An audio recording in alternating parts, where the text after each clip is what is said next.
please hit like and subscribe.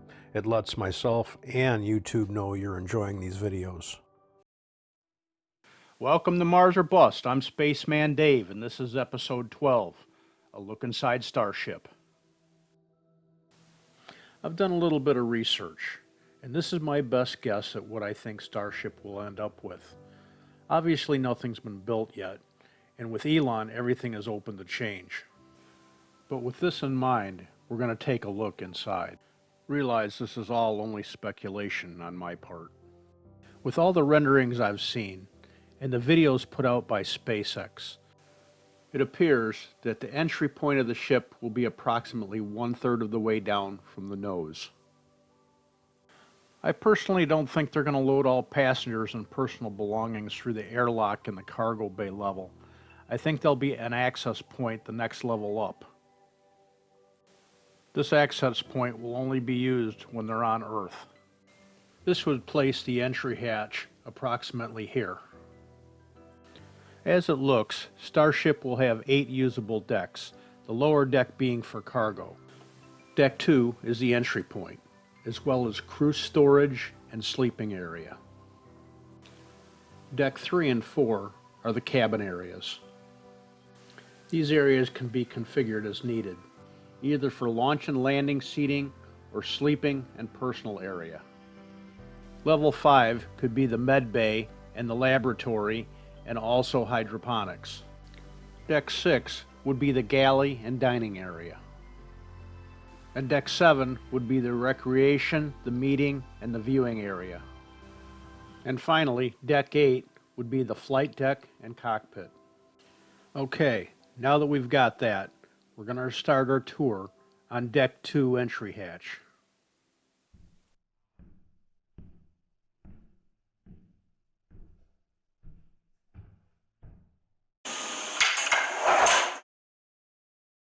Okay, we're now standing at the main entry hatch. This area will double as crew sleeping area. It will also be used for loading and offloading, as well as crew personal storage. The next couple decks down is cargo and storage, which also gives access to the engine compartment and access to the lower airlock. The next 2 decks up, decks 3 and 4, are passenger sleeping compartments. These cabins can be fully monitored and have communication access throughout the ship. They will also have full internet services through the interplanetary Starlink system. As I said, these cabins are configurable. They have 3 options. Configuration number 1 is for launch and landing. Configuration number 2 is for relaxation, and configuration 3 is for the bed and sleeping purposes. This layout will be consistent through decks 3 and 4. Both of these levels will include showers. These showers will work on the principle of pressurized water and a vacuum system that will recycle the water back into the ship's systems. Also, we have the restroom, or lavatory, or since we're on a ship, we can call it the head. This thing looks more like an escape pod than a toilet. From what I'm told, it takes some training to use. Personally, I question this one, but if we want to go to space, it's kind of a necessity. I'm sorry, I have to stop here for a moment. I don't know what your opinion is, but in my thought, this is a perfect reason for somebody to come up with a way to implement simulated gravity. Wouldn't you agree? Okay, moving on. We have the next level up, which is Deck 5. Level 5 will include the med bay. Each launch will require that a doctor be on board, just like on any cruise ship. You'll be glad there's a doctor available in case you ever get sick or have a major medical problem, like getting stuck on the space toilet. This doctor will also be qualified for surgical procedures. This deck will also include the laboratory and hydroponics. Why hydroponics on a starship, you might ask? Growing our own food in space is something that's almost necessary.